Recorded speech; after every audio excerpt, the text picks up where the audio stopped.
અને જે પણ કોઈ આવે શ્રી કૃષ્ણની નીતિઓની ચર્ચા કરે, રાજનીતિની ચર્ચા કરે, તો આવી રાજસભામાં ચર્ચા થતી હોય ને તો ભગવાનના ગુણો સાંભળી શ્રી કૃષ્ણના ગુણો સાંભળીને કુંડિનપુરના રાજકુમારી એવા રૂકમણીજીના મનમાં શ્રી કૃષ્ણ પ્રત્યે અનુરાગ થયો, પ્રેમ થયો, ગુણો સાંભળીને. જોયા નથી, મળ્યા નથી, માત્ર ગુણો વર્ણન સાંભળ્યું છે કે દ્વારિકાધીશ જો હે શ્રી કૃષ્ણ वो इतने प्रभावी हैं, इतने सामर्थ्यवान हैं, आवा गुणों वर्णन थाय तो गुणों सांभळीने रुक्मणीजीने प्रेम थयो અને મનોમન નક્કી કરે કે પરણું તો દ્વારકાધીશ શ્રી કૃષ્ણને પરણું, બીજા અન્ય કોઈ પુરુષને ન પરણું. પણ રૂકમણીજીનો જે ભાઈ છે રૂકમી, કુંડિનપુરના જે રાજા હતા ભીષ્મક, એના 5 દીકરા હતા. રૂકમી, રૂક્મબાહુ, રૂક્મકેશો, રૂક્મરત્ન. યાદ રહી ગયા? રૂકમી જે સૌથી મોટો ભાઈ છે એ શ્રી કૃષ્ણનો વિરોધી છે. શું કામ? કારણ કે ઈ જરાસંધ, શિશુપાલ, દુર્યોધન આવા અધર્મી રાજાઓની જે ગેંગ છે ને એનો સભ્ય છે, એનો ભાઈબંધ છે. એ જરાસંધનો મિત્ર છે, એ દુર્યોધનનો મિત્ર છે, એ શિશુપાલનો મિત્ર છે. હવે આમ આપણે જાણીએ છીએ કે જરાસંધ અને શ્રી કૃષ્ણને, तो जो मेरे मित्र का शत्रु होता है, राजनीति क्या कहती है? मेरे मित्र का शत्रु मेरा शत्रु और शत्रु का शत्रु मेरा मित्र. રાજકારણનો આ નિયમ છે ને. આમ તો રાજકારણમાં કોઈ કોઈનું મિત્ર નથી ને કોઈ કોઈનું શત્રુ નથી. આમ જોવા જઈએ ને તો રાજકારણ એને જ કહેવાય, there is no permanent friendship and there is no permanent animosity in politics. રાજકારણની અંદર કાયમી મિત્રતા એવું એ કાંઈ હોતું નથી અને કાયમી શત્રુતા એવું એ કાંઈ હોતું નથી. જેવો સંજોગ જેવો ફાયદો. ઘણી વાર તો પ્રજા ધંધે લાગી જાય, અમે આ પક્ષના ઓલા હું પક્ષના, અંદરો અંદર પ્રજા બાંધી મરે. સગા સંબંધી હોય એમાંથી કોક આ પક્ષને ઢળતું હોય, કોક ઓલા, બે પછી અબોલા લઈ લે. તમે જેના કારણે અબોલા લેતા હોય ને હાંસે સા પીતા હોય ભેગા. સમજો, તમે જેના આટું અંદરો અંદર બાંધી પડો છો ને, અહીંયા એના ઘરે જજો, ફાર્મ હાઉસે ભેગા સા પીતા હોય ભેગા થઈને, અહીંયા કાંઈ હોય જ નહીં.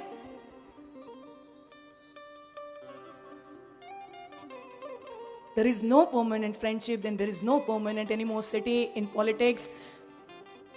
રાજકારણમાં કોઈ કાયમી મિત્ર નથી, શત્રુ નથી. પણ આજે અત્યારે જે રૂકમીની વાત ચાલે છે, એ રૂકમી છે એ જરાસંધ, શિશુપાલ, દુર્યોધન આ બધા અધર્મી રાજાઓનો એક આખો ગેંગ હતો. એ એનો સભ્ય છે, એનો મિત્ર છે.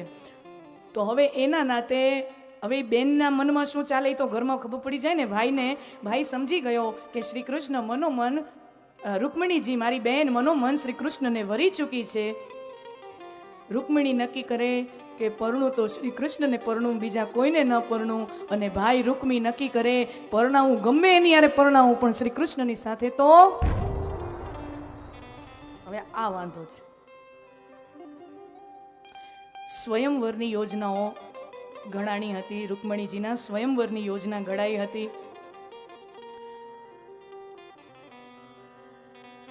પણ રૂકમી સમજી ગયો કે સ્વયંવર જો થશે, સ્વયંવરની એક પ્રથા હતી ને એ સમયમાં ક્ષત્રિયોની કન્યા એના વિવાહ સ્વયંવર પ્રથાથી થતા.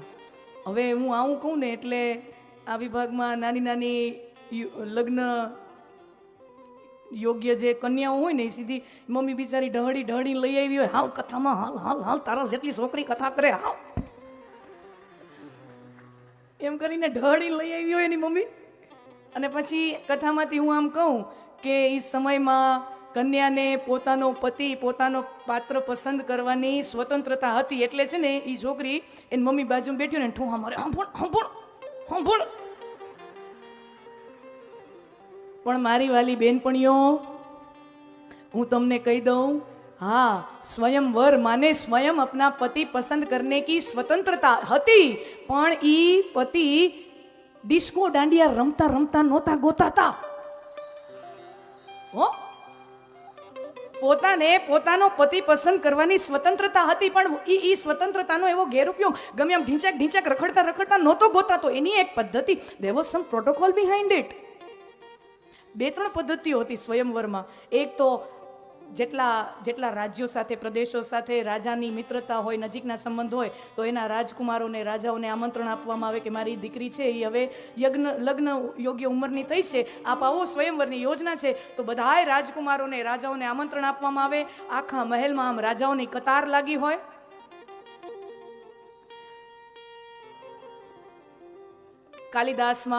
કાલિદાસનું એક પુસ્તક છે, એમાં સુંદર મજાની નથી ઓલી ઇન્દુમતી માળા લઈને જતા, રાજકુમારોની આખી આમ દીપ આમ લાઈન થતી હોય.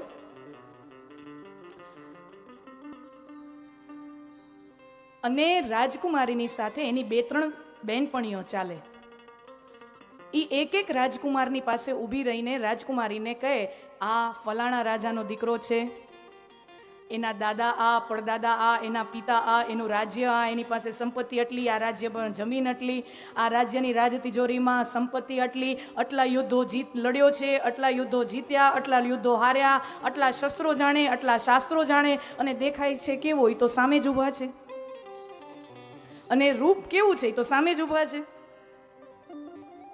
એટલે એક રાજકુમારનો બાયોડેટા વંચાતો જાય અને પછી કન્યા નક્કી કરે કે ના, આ યુવક મારા માટે યોગ્ય છે. એમ પછી ઈ કન્યા ઈ યુવકના ગળામાં વરમાળા પહેરાવે અને પછી એના વેદોક્ત વિધિ મંત્ર સાથે એના લગ્ન થાય. અથવા તો બીજી પદ્ધતિ હોય, કન્યા પક્ષ એટલે કન્યા દ્વારા અથવા પિતા દ્વારા કોઈ સ્પર્ધા રાખવામાં આવે. નથી મહાભારતમાં મત્સ્યભેદ અને રામાયણમાં શિવ ધનુષ ભંગની કથા કે કોઈ એવી સ્પર્ધા રાખવામાં આવે. હા, સ્ત્રીને એવી ઈચ્છા હોય કે દુનિયામાં કોઈ ના કરી શકે ને એવું પરાક્રમ કરે ને એવા પુરુષને વરુ હોતા હે. જો કોઈ ના કરી શકે વો જો કર શકે એવા પુરુષને હું વરું. ઘણી સ્ત્રીને એવી ઈચ્છા હોય તો અમુક એવી સ્પર્ધાની એવી પદ્ધતિ હતી.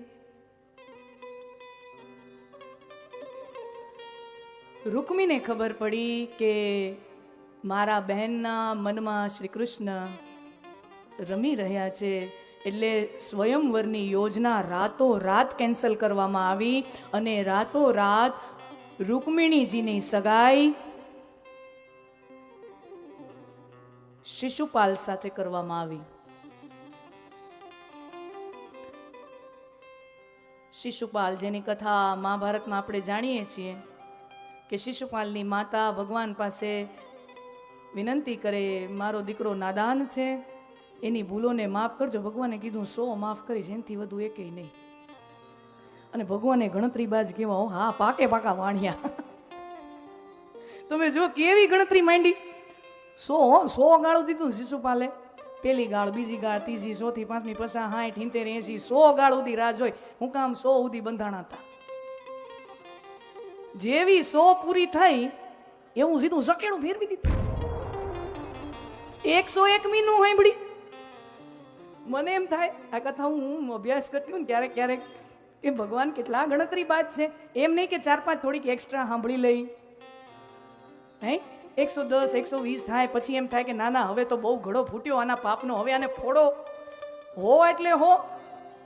એટલે ભગવાન કેટલું સરસ મજાનું સૂચન કરે છે, જ્યાદા સહેતે મત રહો. કારણ વગર કારણે જાજુ હાંભળા નહીં રાખવાનું. सहने की एक लिमिट होती है. अत्याचार सहने की या कुछ भी सहने की एक लिमिट होती है, और जब कोई उस लिमिट को क्रॉस कर जाए तुरंत चकेड़ो. अगर सामर्थ्य नहीं दिखाओगे, प्रभाव नहीं दिखाओगे तो कुचले दिए जाओगे.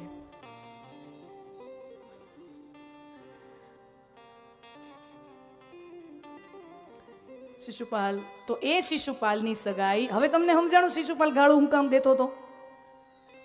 હવે સમજાણું ને. એ દાજ શેની હતી? આની હતી. રૂકમિણીજીની સગાઈ શિશુપાલ સાથે થઈ અને રૂકમિણીજી મનોમન વિચાર કરે કે દ્વારકાધીશ જેવો હાવજ જો આ સંસાર પર હોય, દ્વારકાધીશ સ્વયં નારાયણ જેવા હાવજ આ દુનિયામાં હોય, તો શિશુપાલ જેવા શિયાળિયા હારે કોણ પરણે? न परनू. सगाई हो चुकी है, वाक दत्ता है शिशुपाल की, लेकिन अत्यंत बुद्धिमान ऐसी रुक्मिणी जी सोचती है कि भगवान મને લેવા આવે તો કેવું સારું, અને પછી વિચારે કે ભગવાનને ખબર પડે તો લેવા આવે ને કે હું એમને પ્રેમ કરું છું. એને ખબર કેમ પડે?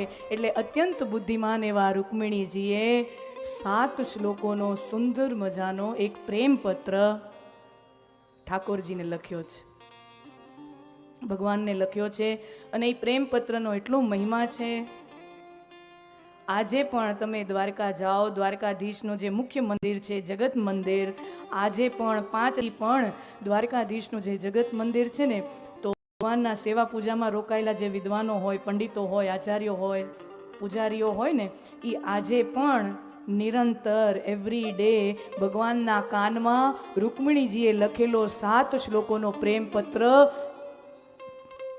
એવરી ડે રોજ ભગવાનને સંભળાવવામાં આવે છે. આ સંસારમાં લખાયેલો સર્વપ્રથમ પ્રેમ પત્ર શ્રી કૃષ્ણના સરનામે ગયો છે.